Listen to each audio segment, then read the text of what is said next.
Bonjour Nathalie Ayotte. Allô, Lynn, comment ça va? Ça va très bien et je suis très, très, très heureuse de te recevoir dans ces entrevues pour mettre les gens en valeur. C'est Merci. c'est vraiment important pour moi. On aime ça jaser ensemble, hein? Oh oui, on a du plaisir ensemble. On a beaucoup de plaisir et à s'encourager aussi dans ce qui est notre côté entrepreneuriat aussi en plus. Oui. J'aimerais ça que tu répondes à cette question-là. Qui es-tu? Oh, la question. Oh! Je l'aime. Ah, la dernière fois qu'on m'a posé cette question-là, on venait de me demander on venait de découvrir que j'avais un talent d'écriture et une personne m'a demandé, une collègue, de prendre mes blogs Mhm. et de les mettre sur son blog à elle, mais d'enlever mon nom, de mettre son nom à elle à la place. Populaire. Et j'ai eu... c'est comme si on m'avait volé mon âme. Je ne sais pas comment d'autre l'expliquer. J'ai l'impression qu'on m'avait volé mon âme. Et ça m'a complètement envoyé dans un tourbillon de je sais pas où, j'ai creux profond, loin. Et quelques jours après, cette même personne, elle m'a dit « Coudonc, t'es qui, toi? Ah oui. T'es qui, toi? C'est qui, Nathalie Ayotte? » Et sérieusement, là, je ne sais pas. Je ne sais pas. Aujourd'hui, je le sais. Oui, c'est ça. Mais à ce moment-là, c'était comme... Oh, À ce moment-là, ça m'a lancé dans une dépression, dans une recherche de moi, qui m'a d'ailleurs fait écrire mon deuxième livre, mon deuxième livre, c'est mon petit bijou littéraire, qui est Entre les cowboys et les Indiens. oui. Et puis, c'est une histoire, un mini-roman de 1500 mots qui décrit une journée où j'étais à la recherche de moi, puis je suis allée à Maniwaki, les terres algonquines, d'où mes racines algonquines. Okay. Et j'ai visité 3 emplacements magiques là, dans la nature. Et pendant que j'étais sur cette quête de c'est qui Nathalie Ayotte, j'ai croisé des cowboys, littéralement, des cowboys. Okay. Oui, oui, suite à un festival de western. Ah, oui, OK. Et la même journée, en repartant d'un emplacement pour me rendre à un autre, j'ai croisé des Indiens. La même journée? Ah, OK. Oui, la même journée. Puis ça a donné que j'ai pu passer du temps avec les 2 Indiens. Puis j'ai passé du temps avec les cowboys que j'ai rencontrés aussi. Mm-hmm. Et c'est comme entre deux mondes, c'est pour ça que c'est entre les cowboys et les Indiens. J'étais comme entre le ciel et la terre. J'étais entre je suis qui, moi? Je fit où, moi? Là, j'essayais de figurer. Puis, c'est très poétique comme histoire. Et puis, ça m'a aidé à répondre à qui je suis. Aujourd'hui, je peux dire, honnêtement, je suis co-créatrice de l'univers à temps plein. Wow! C'est tellement beau! Puis je suis une créative, j'aime la vie, j'aime le monde, puis on dirait que je découvre des talents en dedans de moi, je découvre le créateur en dedans de moi, ça me fait faire des choses, puis je me fascine moi-même. Hey, ça, c'est merveilleux. Oui. Oui, c'est fascinant de se surprendre, là. Ah oui. Là. C'est comme retrouver la petite fille en moi, tu sais. C'est ça que c'est, parce que mes talents d'enfance, d'écrire et tout ça, c'est des talents que quand j'ai eu 18 ans, il fallait que je trouve une vraie job. Et j'ai tout mis ces talents-là ou ces intérêts-là de côté pour faire du 9 à 5, puis la routine pour rentrer de l'argent pour payer les factures. On apprend, là. Ouais. Ouais. C'est ça, hein, dans le fond, là. Ouais. On n'élaborera pas. C'est ça. Puis, ton premier livre, qu'est-ce qui t'a amené à... Parce que là, je pense que tu as 3 livres, hein? Oui, j'en ai 3. Là, je t'ai montré le deuxième. Là, je fais du coq à l'âne, mais c'est moi. Merveilleux. J'aime ça de même. Mais qu'est-ce qui t'a amené à dire, OK, là, Nathalie, ça est temps d'écrire, puis... Mon premier livre s'appelle Maître de mon univers. C'est un livre de coaching de vie qui s'adresse aux adolescents et à leurs parents. Mm-hmm. C'est un regroupement de petites histoires courtes une page et demie. Et à la fin de chacun des chapitres, il y a un genre de lecteur de vie qui ressemble à un lecteur de musique. Okay. Un concept que j'ai pensé. Et puis, il y a le rewind qui dit j'examine la situation que je viens de vivre. Le pause qui dit je réfléchis à ma part des responsabilités dans cette situation-là. Les techniques de coaching de vie que je suis en train d'apprendre. Il y a le stop qui dit je vais arrêter mes comportements néfastes et destructeurs. Tu as le fast-forward qui dit je vais me fixer des rêves et des objectifs et je vais faire les pas nécessaires pour y atteindre. Wow. Et c'est toi, c'est mon concept. Ouais, oui, mais le livre, il a commencé par, j'avais cette petite entreprise de coaching de vie pour adolescents et pour parents. Et après quelques années, on voyait bien que bon, les ados, aujourd'hui, ils savent tout, ils connaissent tout, puis ils n'ont pas besoin d'aide. Ils vont dépenser l'argent ailleurs, ils n'iront pas payer du coaching. Alors, je me suis dit, ben moi, je sais qu'en quelque part, si je peux aider au moins une adolescente, il faut que je fasse quelque chose, puis c'est quoi je pourrais faire? Ben, je peux écrire. Alors, j'écrivais des histoires. La majorité, c'est des histoires de moi, que ce que j'ai vécu dans mon adolescence ou ce que mon fils vivait dans son adolescence à ce moment-là.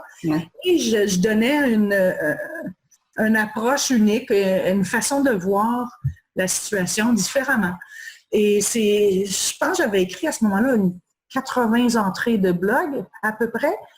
Et le directeur général de Québécois, des éditions Québécois, qui m'a approché, qui m'a envoyé un courriel pour me dire votre approche est vraiment unique. Si vous voulez publier un livre, téléphonez-moi avec. Wow! J'ai téléphoné. Oui. Ça n'arrive pas à tout le monde, là. Non, c'est ça. J'ai été gâtée pour rire. On m'a mis ça sur un plateau d'argent, puis ça a été une expérience intéressante. Intéressant. Et là, tu as parlé du deuxième, puis il y en a un troisième aussi. Oui, mon troisième, c'est mon... Lui, je l'ai lu. OK. Ça, dans le fond, c'est mon autobiographie que j'ai changé les noms pour protéger les personnes impliquées et tout. Mais ça s'appelle Fille de flic en quête d'âme. Mon père, c'est ça, c'est mon père il était policier. Il était alcoolique, il était maniaco-dépressif, qu'on appelle bipolaire aujourd'hui, et il était violent. Il était très violent, surtout verbalement. Il y avait toutes les sortes de violences, les formes, mais verbalement, c'est celui qui fait le plus mal. Oui, qui reste plus longtemps. C'est celui qui reste le plus longtemps. Alors moi, j'ai grandi depuis... Je peux pas dire, avant l'âge de 8 ans, je ne me souviens pas de rien. Mais à l'âge de 8 ans, c'est une des premières scènes dans mon livre, c'est que mon père est en train de tuer ma mère. J'ai sauvé ma mère. À 8 ans. Oui, à 8 ans. Et puis, mais j'ai resté marquée, puis je lui ai dit, j'ai continué, mais après ça, mes parents se sont divorcés, puis là, vu que ma mère était plus là pour qu'il abatte ou pour qu'il l'abuse, ben c'est moi qui est devenu le souffre-douleur de mon père, si tu veux, la messagère, là, tu sais. Et je vivais pas avec lui, mes frères, eux, par contre, vivaient chez mon père. Moi, j'ai resté chez ma mère. Alors, j'ai fait quand même un bon 25 ans et plus de formation personnelle, de lecture, d'autodidacte, de la thérapie. J'ai vu des psychologues, parce que moi, j'ai grandi avec « moi tuer ma terre », en tout cas. Oui. J'ai grandi avec ces mots-là, que je valais rien. Puis on parle d'un policier toujours. Oui, mon père est important. Non, mais c'est parce que je trouve que c'est important parce que c'était... Oui, c'est vrai. Je le ramène aussi, là. C'est vrai, puis c'est une partie que j'oublie peut-être de rementionner. Puis c'est vrai, c'est que j'ai eu un témoignage de la directrice générale de la Fondation des maisons d'hébergement pour femmes du Québec. J'espère que je l'ai comme il faut. Puis elle m'a dit que ce qu'elle trouvait de très important de mon livre, c'est qu'enfin, on découvre les effets au court terme, moyen terme et à long terme. Qu'est-ce que ça fait, cet abus-là, sur les enfants? Ah oui. Tu sais, parce que oui, on est habitué de parler des femmes violentées par leur mari, puis on entend encore plein d'histoires aujourd'hui. Ça fait mal à chaque fois, mais on n'entend pas les histoires de ces enfants-là qui ont été témoins de ça et qui ont vécu de l'abus de ça aussi. Comment ils ont grandi. Et puis... comment ils ont été affectés aussi. Oui, énormément. Dans mon cas, oui. Mon frère, tout le monde a sa façon de vivre ça, de faire face à ça, mais moi, je voulais tellement l'amour de mon père que plus j'essayais, plus je m'enterrais, dans le fond. Là. Ouais, c'est ça. Ça a été très difficile. Puis ce livre-là, il a été bien reçu aussi. Oui. C'est parce qu'il dérange, hein? C'est parce qu'il touche. Oui, il dérange beaucoup. Oui, il dérange beaucoup. Il dérange parce que quand je l'ai écrit, je me suis dit, je me suis posé des règles. OK.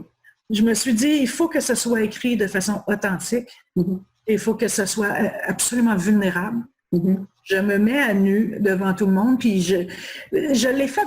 Bon, il y a un journaliste qui m'a demandé à un moment donné si j'avais écrit ça comme échappatoire. Puis c'est pas le cas. C'est pas un échappatoire parce que je l'ai écrit pour aider les autres femmes qui vivent dans des situations d'abus familial où ils ont des enfants, des jeunes enfants, puis je veux les allumer un peu. Je le sais, quand on est là-dedans, c'est pas facile. On est aveugle, puis on le voit pas. Puis j'ai même une femme d'un policier qui m'a dit, moi, mon mari, il n'est pas de même. C'est sûr qu'il prend sa petite bière ou deux là, quand il arrive de travailler, puis les enfants... Il n'est pas comme ça, oui. Là, mais il n'est pas comme ça. J'ai dit, comment penses-tu que ça a commencé pour moi? Mon père travaillait de nuit. Fait que nous autres, on arrivait de l'école, papa, il dormait. On n'avait pas le droit de faire de bruit, on n'avait pas le droit de faire rien. Puis si on osait faire du bruit, c'était la folie dans la maison. Là. Puis ce qui est tabou aussi, c'est que c'est une figure d'autorité respectée. Oui. Oui. Puis, tu sais, il y a des choses qui ne sont pas dans le livre. Quand je l'ai écrit, ma mère, je ne parle pas beaucoup de ma mère dans le livre parce que c'est ma meilleure amie aujourd'hui.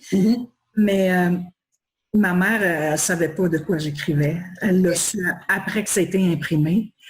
Je sais qu'elle l'a lu 4 fois, mais elle pleure trop, elle n'est pas capable de m'en parler. Okay. Ça leur a fait vivre des choses, mais elle a été capable de me partager certaines de ces histoires que je ne savais pas avant d'écrire le livre. Je suis tellement contente de ne pas l'avoir su.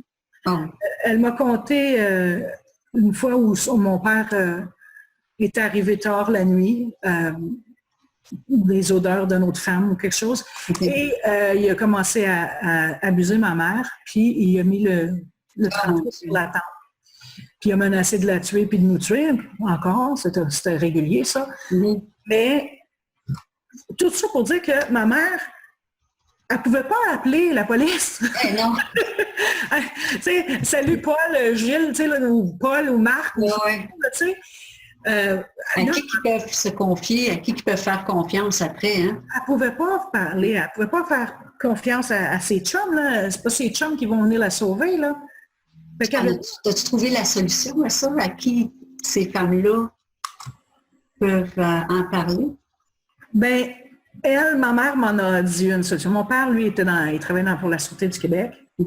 Et ma mère a appelé un policier qu'elle avait rencontré à la police municipale.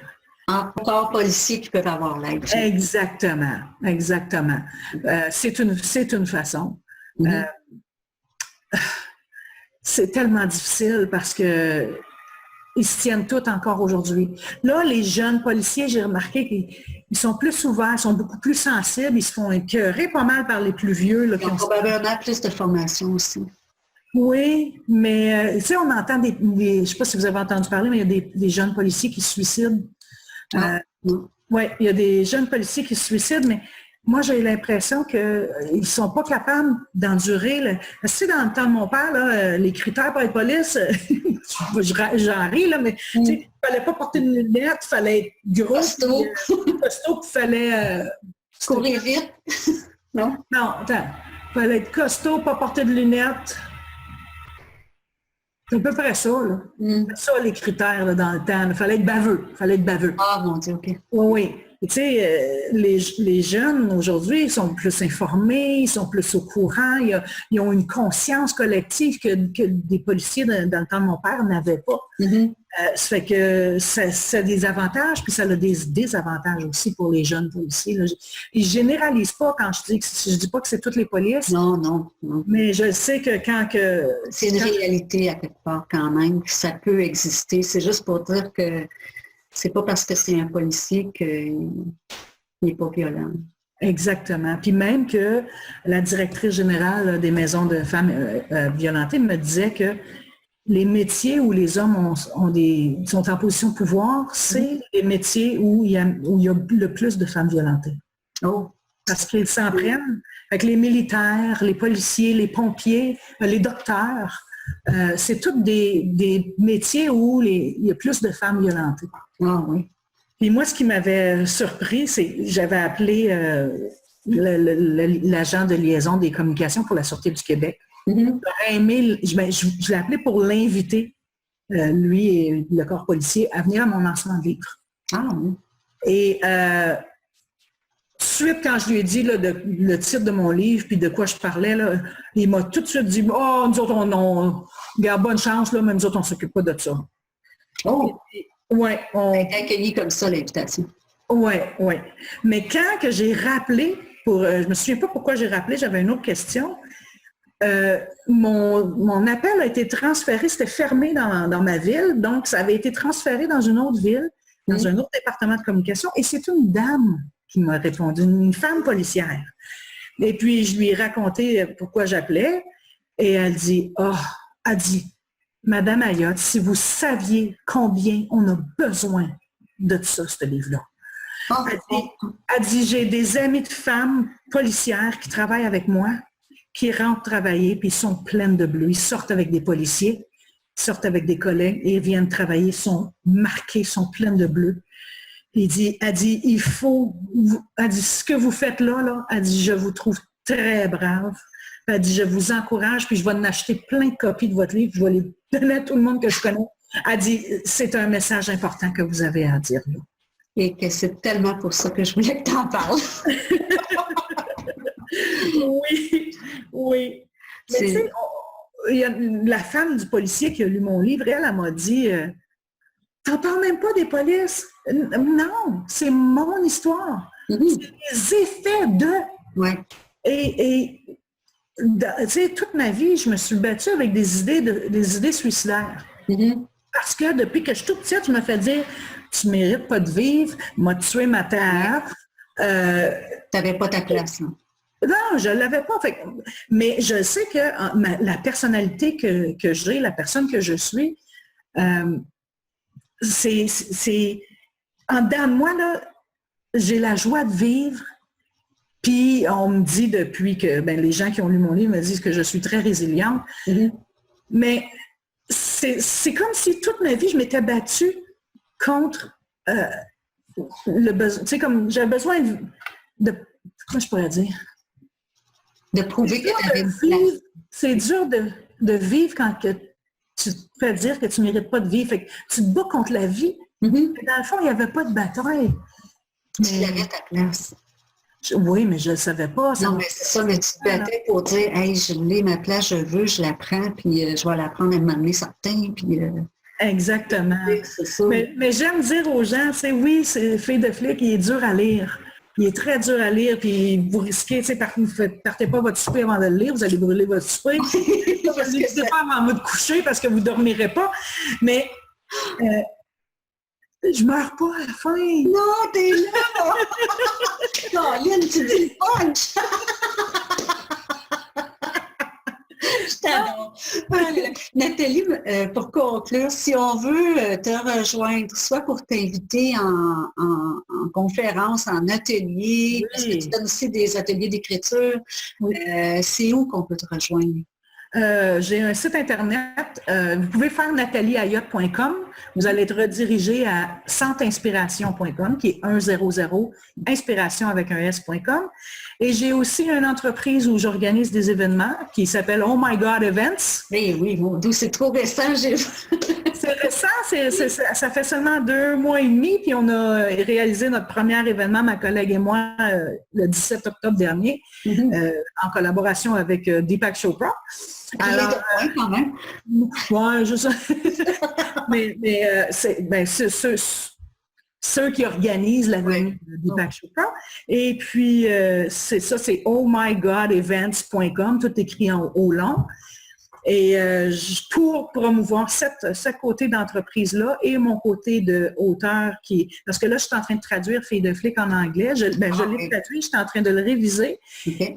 Parce que tu es traductrice aussi. Pardon? Parce que tu es traductrice aussi. Oui, je suis multipotentielle, je suis graphiste, en tout cas, je fais plein de choses. Mais c'est ça, puis le livre, mon rêve, c'est de le traduire en anglais, puis qu'il devienne un outil pour les femmes battues et pour les enfants qui vivent avec ces traumatismes-là depuis l'enfance, les enfants rendus adultes. Alors, je m'en vais à Phoenix la semaine prochaine, puis je m'en vais à un événement qui s'appelle Celebrate Your Life. C'est le 20e anniversaire où il va y avoir au-dessus de 25 conférencières, toutes des grands auteurs spirituels reconnus à travers le monde. Marianne Williamson va être là, Don Miguel Ruiz, qui a écrit les 4 accords, Neil Donald Walsh, qui a écrit les Conversations avec Dieu. Alors, c'est tous des gens que je vais rencontrer, Dr. Joe Dispenza, Ariel Ford, en tout cas, je peux continuer. Et c'est un rêve qui se réalise pour moi, fait que je suis contente. Tu vas peut-être pouvoir les interviewer aussi, on ne sait pas. On ne sait jamais. Mets ça dans l'univers, on ne sait pas. Tu es une co-créatrice de l'univers. À plein. Nathalie, je te remercie pour ta générosité. Je te remercie aussi pour ton audace. Parce que ça ouvre tu sèmes des graines, tu ouvres des portes. Tu sais, quelqu'un qui est en arrière puis qui n'ose pas, puis qui dit « Hey, oui, là, je prends le livre ou je prends la main, je vais oser aller dénoncer » ou c'est pas facile, mais il faut le faire. Je sais ce que c'est aussi. Fait que je te souhaite beaucoup de succès dans ta vie personnelle et professionnelle. Je t'aime. Moi aussi. Merci beaucoup.